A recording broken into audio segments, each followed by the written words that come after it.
So Claire, congratulations, finalist in the Safest Place to Work Awards 2018 and also Innovation Award winner. Congratulations. Thank you so much. It's meant a lot to us to be recognised for all the work we've done in the health and safety space this year. It's been exciting, but it's great to see it acknowledged, at that level. Yeah. Thanks.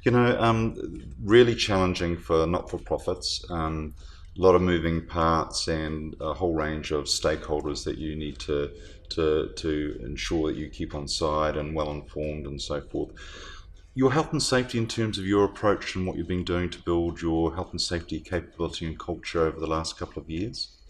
Yeah, so just a little bit about us. We're the National Support Office. We have a board that oversees our team, and then we have 11 community partners based around the country, from Whangaroa to Invercargill, and Edge Life Skills, who also do a mine program. So I think at the start of the year we really just needed to take stock and understand where we sat from a capability point of view with all of our trusts, and make sure we could measure that and then work out steps moving forward. So by Safe365 just gave us the perfect tool for that. We knew we could roll it out to everybody. They all adopted it very quickly.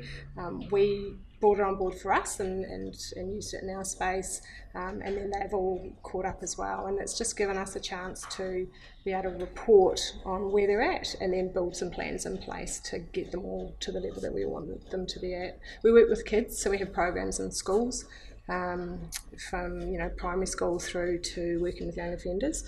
We have wilderness activities and things that we incorporate in some of those programs. So there's high risk at times, and keeping our youth and our young people and our staff safe is essential for us. It's a really important part of our how we feel about things in our culture. So this just helps us really understand where we're at and continue to build and strengthen in the space. It's key. So one of the things that we noticed that you did was you had an appetite for looking at your various regions and accepting that each of them would be at a different stage of maturity, and then you mapped where they're at and accepted that some were better at their health and safety than others. For sure. I mean, that's going to happen, I think, in a situation like us. Some of them are small, they're quite small, they're quite new. Some have just started, one started this year.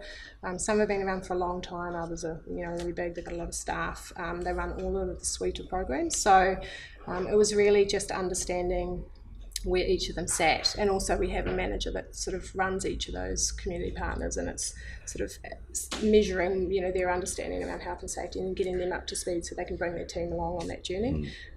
So for some of the newer ones, it's really just a good chance for them to begin and sort of get that assessment and know what their sort of base rate they're starting at. We have a really strong culture around health and safety. I think when you work with kids, it's a given, and I think it's super strong. Right? It's been really obvious to me. So just assessing that across each of those different variables that we have in all the different community partners, so that we can then work with each individually on their skill sets and what their staff know, and just bring them all up to speed and strengthen that capability, which is just ongoing, is a living thing for us. So I could see it's a really conscious decision to one, help and support your regions, but at the same time drive the accountability down to the regions. Yeah, for sure. I mean, they're licensed to us, so but the key is that they're delivering our programs, and we're one big team. That's how we want to think of ourselves, and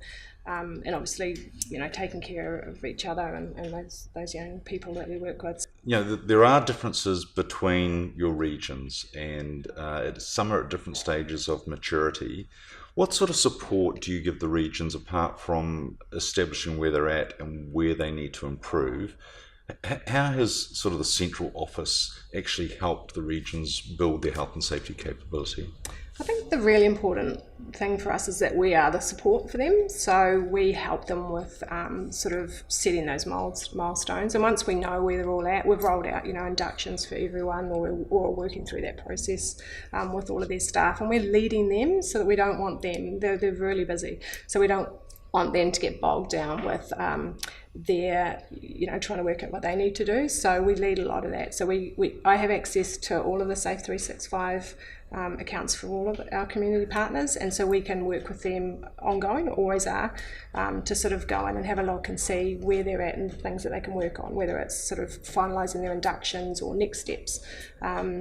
We have, like, all of our health and safety documentation is sort of centralised, so we create a lot of that and then we share that with them and they use it. But we also use them to, it kind of goes two ways, because they're at the coalface and they know how that's implemented and whether it's going to work. So it's sort of a two-team process, but it's always ongoing, and like it's not something we can sit back on. We're conscious that we just want to keep pushing forward and strengthen that culture constantly. I want to make health and safety really just the way we think about things. It's just about being safe and taking care of our young and our staff, and just continually building on that.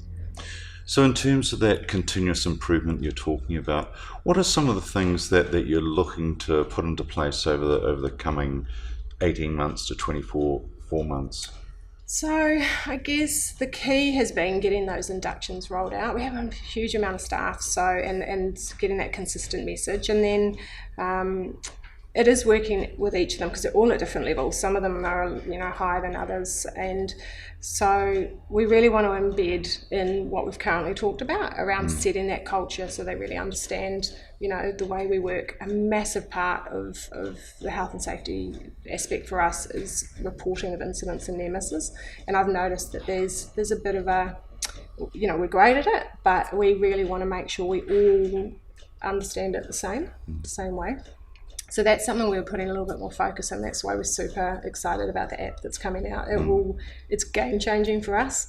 At the moment, it's all paper forms that we all fill in, and we have our team. They're out at schools every day. They could be out and doing activities, and it's just going to free them up to be able to capture that information. But also, we'll be able to capture the same information from everybody. So it's setting a template that we can all work from. So we're sort of doing that, building on that culture, and then over the next sort of year we really want to work on that sort of verification and auditing process. It's definitely something, having sort of had almost a year of working with Safe365, we can sort of see that's the next step, is really making sure what we say we're doing and what the percentage that we're all on is really clear and accurate. It's a bit of a self-check to make sure we're sitting well with those, and get that done, and then just continually work on more so the knowledge, I think, sort of ensuring each of the trusts has a board, so making sure the board understand risk, level of risk expertise, and they seek knowledge where they need to, and that's where Safe365 has been really helpful to identify where we have little shortfalls in some of those things, and we can just, working with each of the trusts, pick out where those sort of not weaknesses, because I think they are strong, but some areas that we can develop. Yeah, it's interesting, Claire, because you've touched on a couple of things there of those 84 questions that effectively link back to legislation and ISO best practice on Safe365. The two things that are the weakest, which is the interesting stuff, because we collect data on our 1,500 organisations here in New Zealand, for argument's sake, and we can see where the strengths and weaknesses are right across all sectors and right across all industries. The two things that are the weakest are, believe it or not, director induction. So that's your board directors being inducted and knowing what their health and safety responsibilities are. And the other one is verification.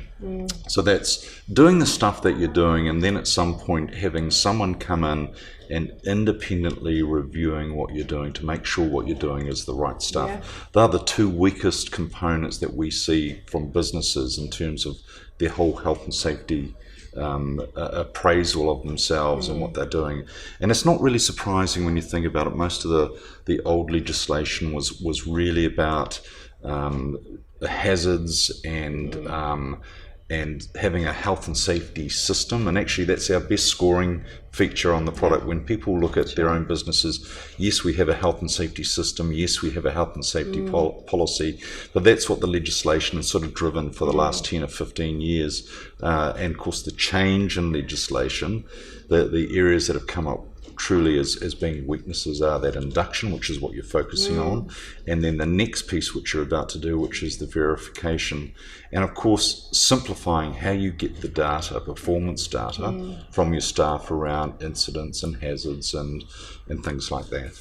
Yeah, I think the really lovely thing I've seen is that the boards throughout the country that we work with they're all on board. You know, literally they because I feel like sometimes you mention health and safety and people sort of want to back up a little bit, but they're all on board with it because they all know they've got a responsibility, and it's about the kids and the staff, and so you know it's just super real for them. So you know, it's great that they're so receptive to making sure that they're across this information, and the same with the auditing. I think when you're continually building, and we've moved so fast this year, it's amazing how quickly we've been able to work through this with all of our staff. I think the verification's really key to just and also tidy things up a little bit. You know, if we're doing things and we're going about it the long way, you know, we don't need to do that. I think it's just getting back to that culture of making sure you know, I don't want it to be sort of people to back away from health and safety. I feel that if we all talk about the same things and our culture is really strong,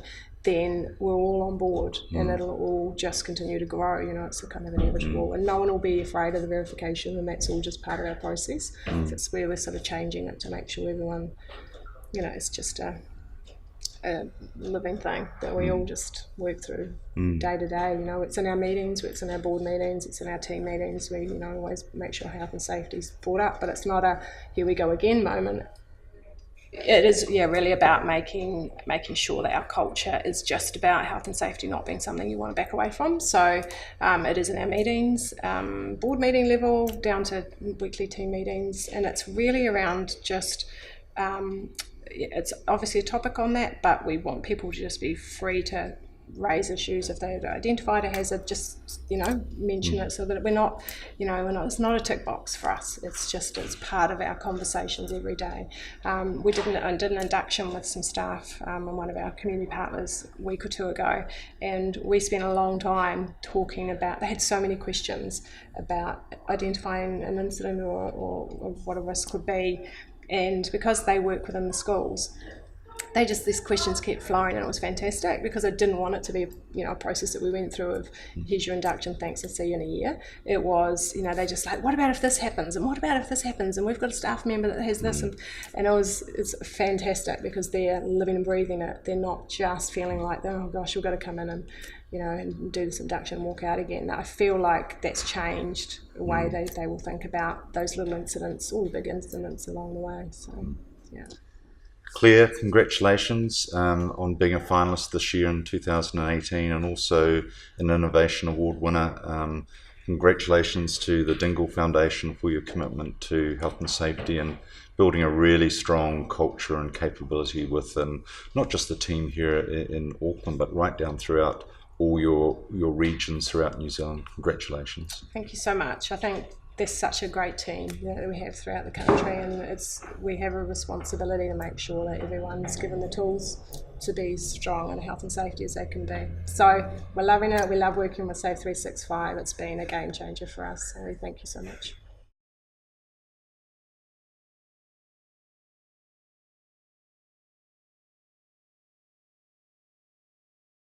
Safe365, intelligent health and safety software for business.